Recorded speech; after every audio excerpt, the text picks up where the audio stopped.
this global commission on economics of water that by 2030 only there will be a 40% deficit or gap between the supply and demand. तो अब ये जो water crisis है इस word के बारे में सोचो कि वाटर क्राइसिस मतलब क्या, पानी पीने को नहीं मिल रहा, इसी को वाटर क्राइसिस बोलेंगे या और भी कुछ चीजें वाटर क्राइसिस में आती हैं। तो अगर आप सिर्फ शांति से वाटर क्राइसिस के बारे में सोचोगे तो एग्जांपल तो आपको वैसे भी इंडिया नहीं याद आने वाले हैं, तो इंडिया अपने आप कवर होने वाला है, लेकिन आपका फोकस होना चाहिए कि वाटर क्राइसिस में क्या क्या आता है। Keep on talking about our careers and progress and status symbols and all this because we assume that we have water when we open the tap, but when that case is not there then we realise that life is beyond all this things, right?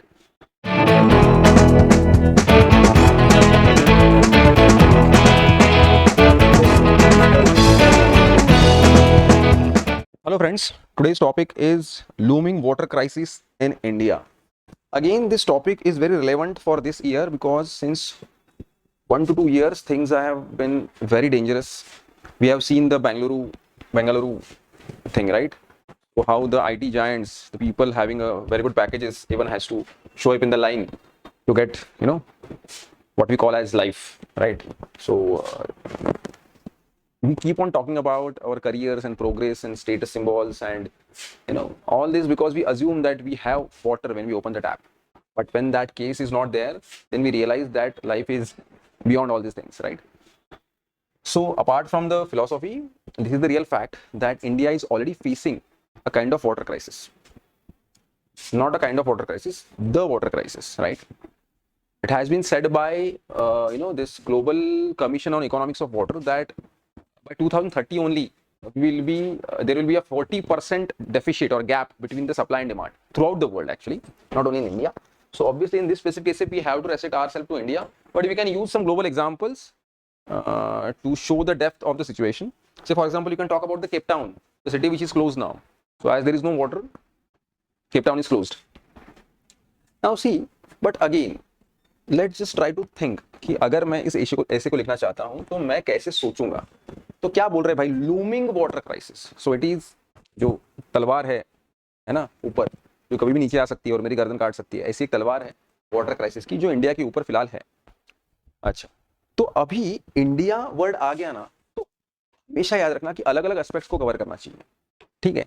और अब ये जो water crisis है इस word के बारे में सोचो कि वाटर क्राइसिस मतलब क्या, पानी पीने को नहीं मिल रहा, इसी को वाटर क्राइसिस बोलेंगे या और भी कुछ चीजें वाटर क्राइसिस में आती हैं। तो अगर आप सिर्फ शांति से वाटर क्राइसिस के बारे में सोचोगे तो एग्जांपल तो आपको वैसे भी इंडिया नहीं याद आने वाले हैं, तो इंडिया अपने आप कवर होने वाला है, लेकिन आपका फोकस होना चाहिए कि वाटर क्राइसिस में क्या क्या आता है। तो देखिए, एक तो सबसे इंपॉर्टेंट बात क्या है कि हम लोगों का जो, अगर आपके पास कुछ डेटा होगा तो नॉर्मली ये जो क्यूबिक मीटर्स में पानी की अवेलेबिलिटी गिनी जाती है, तो नॉर्मली आइडियली एक बंदे को कितना क्यूबिक मीटर मिलना चाहिए और इंडिया में आज ऑन एन एवरेज कितना क्यूबिक मीटर मिल रहा है, ये आप लिख सकते हो। हाँ, before we go with the thing, okay, we will discuss about the intro, what we can write in the intro. First let just brainstorm कि क्या क्या आ सकता है। तो सबसे पहले तो आएगा ग्राउंड वाटर, है ना, कि ग्राउंड वाटर जो है, जो हमारा वाटर टेबल है, वो कैसे नीचे जा रहा है। अब तुरंत मेरे दिमाग में पंजाब आ गया, क्योंकि यहाँ सबसे ज्यादा जो है ग्राउंड वाटर का इस्तेमाल हो रहा है ना। एक्स्ट्रा ऑर्डिनरी जो है, जो ग्रीन रिवॉल्यूशन है वो कब का ग्रीन रिवॉल्यूशन में कन्वर्ट हो चुका है, and to gain lot of benefits they are just going deep into the ground, and because of that they are facing lot of trouble. तो ग्राउंड वाटर जो है वो हम लोगों का बहुत कम हो रहा है। इसमें एग्रीकल्चर जो है वो भी एक बहुत इंपॉर्टेंट रोल प्ले करता है। देखो, हम लोगों को नॉर्मली ये लग रहा होगा कि वाटर क्राइसिस है तो आपको तुरंत वो बेंगलुरु या चेन्नई वाला सिचुएशन याद आता है और आपको लगता है कि पीने को पानी नहीं है, तो आपको अर्बन एरिया वाला इशू याद आना तुरंत फर्स्ट आपको स्ट्राइक होना, ये ऑब्वियस है। और वो भी एक इंपॉर्टेंट इशू है ही कि अर्बनाइजेशन बढ़ रहा है, अर्बन पॉपुलेशन जो है वो बढ़ रही है, और उसकी वजह से क्या हो रहा है, अवेलेबिलिटी ऑफ वाटर जो है वो प्रॉब्लम में है। तो ये पॉइंट है ही, लेकिन इसके साथ साथ हम लोगों को सबसे इंपॉर्टेंट पार्ट, सबसे ज्यादा वाटर जहां इस्तेमाल होता है, so we have to cover कि इंडस्ट्रीज में भी वाटर का इस्तेमाल है, लेकिन agriculture actually takes lot of water. तो एग्रीकल्चर जो है, तो इरिगेशन जो है वो हमारा बहुत सारा पानी ले रहा है। अब हम बोलेंगे कि सर इरिगेशन की तो जरूरत है, उसके बिना कैसे चलेगा, लेकिन कभी ध्यान में रखिए कि हम लोग जानते हैं कि हमेशा हमें बचपन में पढ़ाया जाता था कि भाई ड्रिप या स्प्रिंकलर इरिगेशन का इस्तेमाल होना चाहिए, जो flow irrigation that is not good for us, ठीक है? Why? Because lots of water is wasted there. आज भी भारत में जो हमारा इरिगेशन है वो प्रॉब्लमेटिक है। क्यों? क्योंकि वो बहुत सारा पानी खींचता है। यहाँ दो प्रॉब्लम है। एक, हम लोग अगर इरिगेशन के लिए पानी इस्तेमाल करते हैं तो उस पानी का एक्चुअल क्रॉप्स में जो कन्वर्जन है, मतलब उस पानी का जो वाटर एफिशिएंसी है बेसिकली, कि उस पानी का एक्चुअली कितना फायदा हुआ है ना, मतलब प्रोडक्टिविटी कितनी है, तो on an average global average कितना है पता है? 50 to 60%। मतलब जितना पानी इस्तेमाल करते हैं उसके 50 to 60% जो है क्रॉप्स वी गेट, तो productivity we get. In India that percentage is just 39% और अराउंड 40%। तो हम ऑलरेडी ग्लोबल एवरेज से 20% पीछे हैं।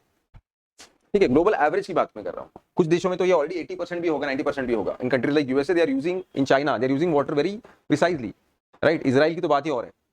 लेकिन हम लोगों के यहाँ वाटर एफिशिएंसी जो है इरिगेशन की वो इतनी कम है, तो ये एक समस्या होगी। दूसरा क्या है, हमारे मैक्सिमम क्रॉप्स कैसे हैं? वाटर इंटेंसिव है। हमारे कुछ बहुत अच्छे जो एग्रीकल्चरल एक्सपर्ट्स हैं उन्होंने ये कहा भी है कि what we export to other countries is water. We are exporting rice but actually we are exporting water because rice is a water intensive crop. ठीक है, तो उसकी वजह से क्या हो रहा है कि हम लोगों का बहुत सारा पानी वेस्ट जा रहा है। अगर हम लोग इतना राइस एक्सपोर्ट नहीं करेंगे तो कोई फर्क नहीं पड़ता। Sugar, rice, all these are water intensive crops, right? But only for commercial gains farmers go for that. Then they dig up in the ground, then the water table goes down and this is water crisis.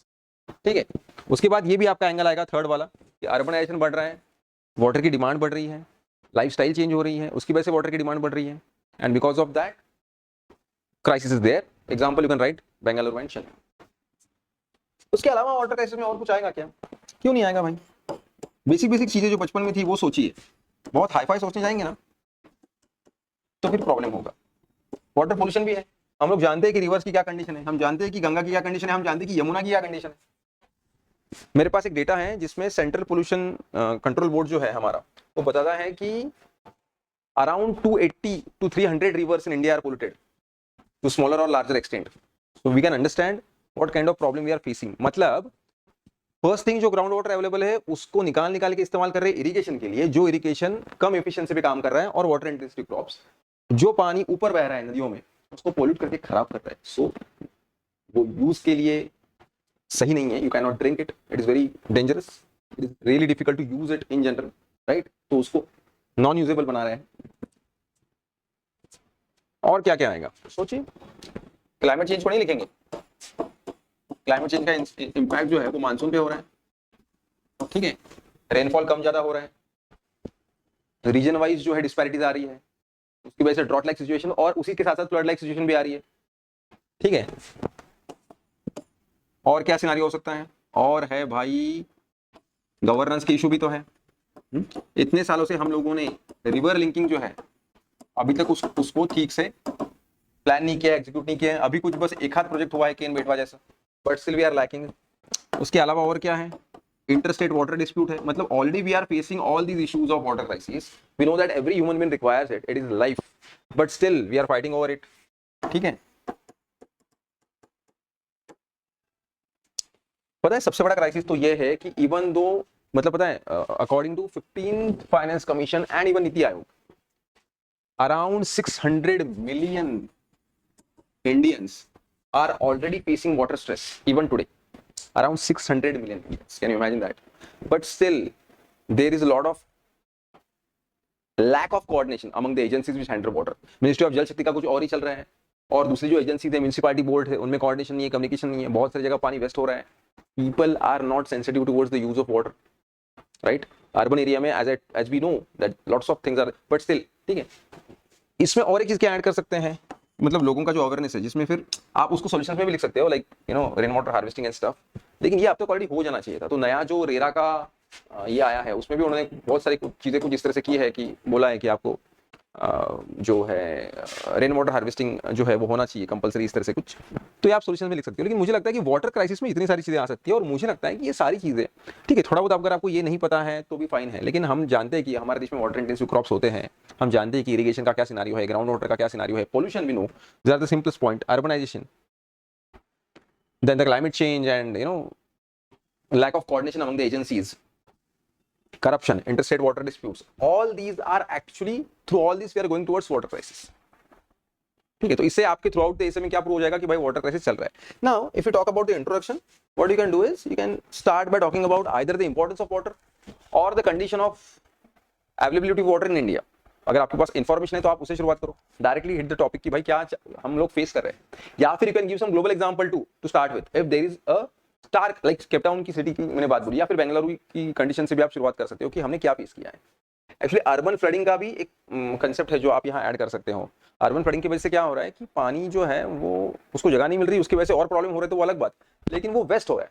और यही अगर rain water harvesting जैसी concept होती, या फिर ये जो पानी है इसको ग्राउंड वाटर में जाने के लिए अगर जगह अवेलेबल होती, हर जगह कॉन्क्रीटाइजेशन नहीं होता, तो things would have been different.